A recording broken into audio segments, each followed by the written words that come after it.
Welcome back, everybody, to Chasing the Rut, presented by Wild Faith. It's the week of October 20th, and things are starting to finally shift across the Midwest. Bucks are on their feet more during daylight, scrapes are opening up daily, and our first big cold fronts are starting to hit the woods. It's that time that we've all been waiting for. And if you're just tuning in with us, this series follows along with the whitetail season in real time through the pre-rut and the rut. We go week by week, breaking down tactics, timing, and trends to help you make the most of your days out in the stand. So let's dive in. For those of you guys that are watching right now, you may be wondering where I'm at. Well, this is kind of an incognito podcast because my office is currently under renovation.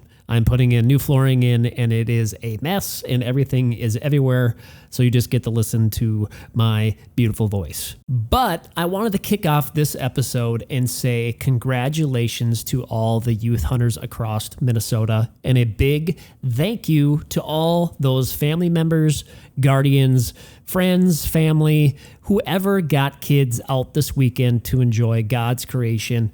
Thank you. I know there's a lot of kids out there that are smiling ear to ear with their first buck or their doe, and super exciting to see. And I want to give a huge shout out to Olivia Murray, the big buck slayer herself, for shooting another great Minnesota buck up in Roseau. So congratulations, Olivia.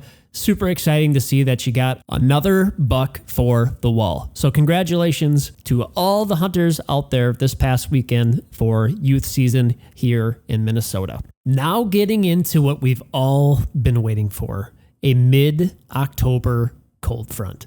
And this one in particular looks to be extra juicy. We're finally getting a good mix of cold weather to really hit. We've had kind of stagnant weather here in central Minnesota where it has been a lot colder than it has been, but we really have not seen those really cold temps yet. But we're looking at like low 30s for Thursday morning, potentially same thing going into Friday. Now, keep in mind, I am not a weatherman, and weather can change, and probably 90% of the time your weatherman is typically wrong.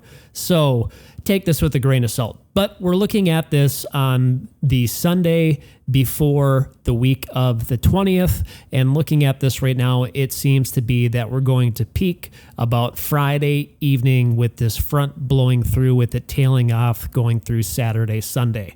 So looking at earlier in this part of the week, pressure is starting to rise as this front is coming through. And then by about Thursday, Friday, that front pushes over and is starting to work away from us. And that's when we're going to get our change to that southeast wind, which I think is some of the best winds to kill big bucks, especially on our home farm.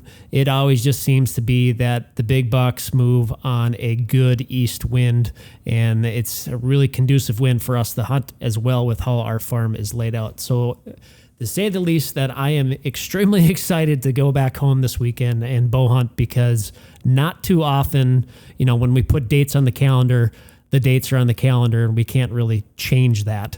So when we go down there, sometimes the weather's good and sometimes the weather's bad. And most of the time, it's usually pretty bad. So to finally get a weekend where we're getting good weather to coincide with travel time, couldn't be more excited. So this weekend should be a fun weekend to hunt some domain food plots on the farm back home and hunt some funnels and hope to catch a mid-morning buck cruising. But diving in a little bit more to this front, it looks like we are going to get a little bit of moisture with that, which, speaking in southeastern Minnesota in particular, this applies for generally the Midwest. I'm talking egg country right now.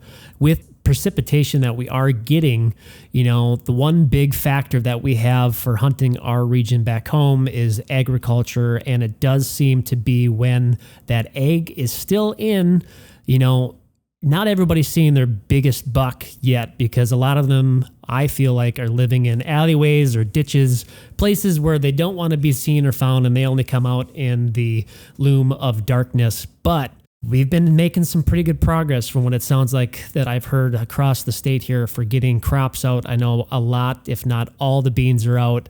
Most of the corn is out at this point, but with a little bit of rain, that might hold back some farmers from getting corn at. So it's not necessarily a bad thing. Some people use corn for access, but in terms of just seeing the sheer number of deer right now, that does shield a lot of deer. So I'm kind of hoping that most of the corn is back out. I haven't had any intel sources to let me know otherwise, but hopefully most of the corn's out here in southeastern Minnesota. But looking at this weather right now, I'm looking on Wonderground, by the way, if you're wondering. It is the best easy to read map in terms of just looking at pressure, precipitation, cloud cover, wind direction, your typical 10-day forecast. I prefer the look at Wonderground. On the web version, the app version is just not as good because it doesn't show the detail that it shows on the web version. So I highly recommend that one. But it does look like pressure is probably going to peak right around Friday morning-ish, and then we're going to start to get that tail off where we might get some of those bluebird days Saturday kind of going into Sunday. But, and I'm looking at a front like this. It's building up all week. And typically those weeks, it seems like movement's pretty good throughout the entire week. And it looks like we have a little bit of precipitation mixed into it, a little bit of high winds, but nothing crazy. And I'm pretty typical. This time of year, I'm really thinking I'm going to hunt food in the evenings. That might be an acorn flat out on public. That might be some of the last remaining green that's in a woods. But in particular, talking about back home, I'm probably going to be sitting over some food plots in the evening, and I'm going to start pressuring those bedding areas. And I don't mean pressuring, but I'm going to start working my way in a little tighter to some of those bedding areas because I know that those bucks are getting antsy and they're starting to cruise those bedding areas. They're checking scrapes, they're checking does, and they're waiting for that first doe to pop. And a lot of times, really, between this week and next week, sometimes, and people like to contradict this, but does will come into estrus the same time every year. And those big bucks know that too. So if you know your farm really well, you know when certain does are coming into estrus. And particularly in our farm, we usually get a couple really early that'll kick off, and then we get some fawns that'll go off super, super late. And I'm talking like middle of January, pushing past that, and we'll kind of get that trickle of that third, fourth rut, it seems like sometimes. But, a lot of times I look at trail camera pictures from about now until Halloween. I'll usually get 2 of the biggest bucks on the farm will daylight at least 1 to 3 times. And they're not just there because they want to be there, because they know that we have a couple does that are just about to come into heat. So I look at a week like this, those high pressure mornings, I really want to try to slip into a back bedding area and preferably be hunting over a scrape. Now, I'm not swinging for a home run on this one, and I'm not trying to get into the bedding areas. I'm just trying to stage myself off on a trail, maybe going into that bedding area, preferably on like a pinch point or a little funnel going into that bedding area where there's a scrape that is staged off to the side. So I can kind of play that game of cat and mouse still a little bit, where I'm trying to catch that buck slipping through mid-morning, early morning, getting back to his bed, but he's still trying to check those does out and find that first doe that's coming into heat.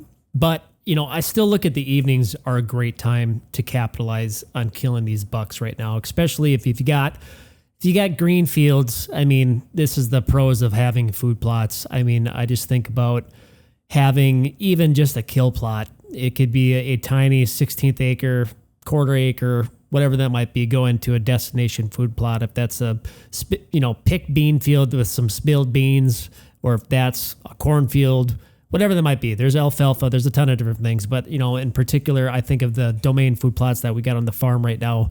What an awesome time to be sitting over food in the evenings, just catching those bucks, checking out those areas of where there might be some high traffic volume for does, and just starting that process of this beautiful time of year where bucks kind of get dumb. But I do think that this is the best time of the year to kill the biggest buck on your farm.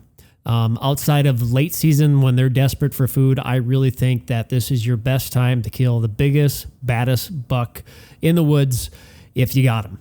And I just really think of hunting those back bedding areas, talking scrape lines that are running through that really thick, nasty cover, and hunting food in the evenings.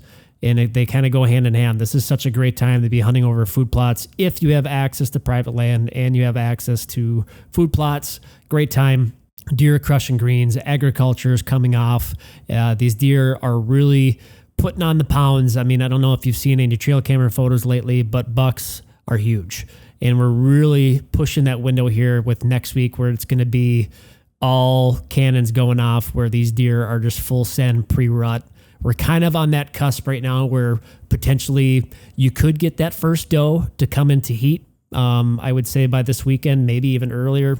Every doe herd's different. Every doe is different.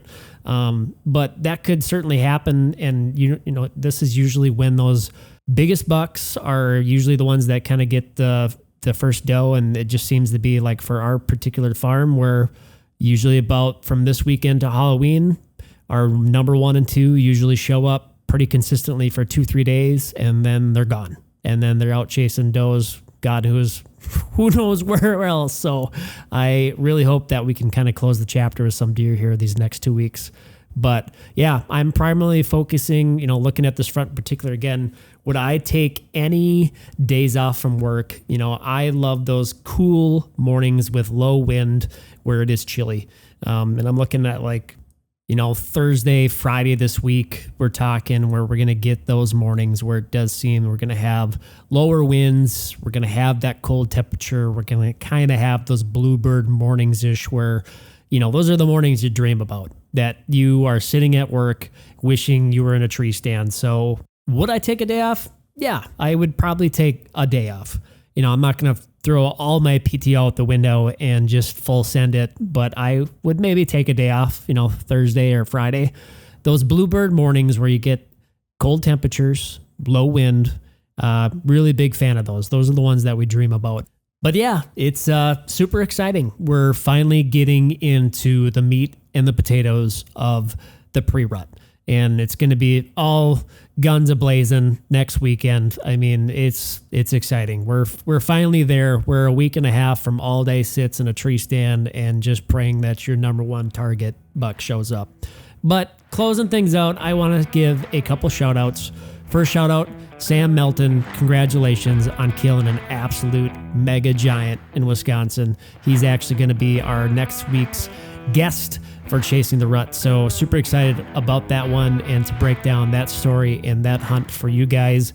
But a lot of big bucks have been hitting the ground here this past couple days with this front that we had rolling this past weekend. And man, I can tell you what, it gets me fired up. So once again, guys, if you're listening, be sure to subscribe to this podcast, leave us a review. We love all the feedback we can get from you guys. We appreciate all of you guys listening. If you have some cool hunting stories or you have some photos that you want to share with us, you know where to reach us. Thank you so much again for listening, and we will catch you guys next week for Chasing the Rut.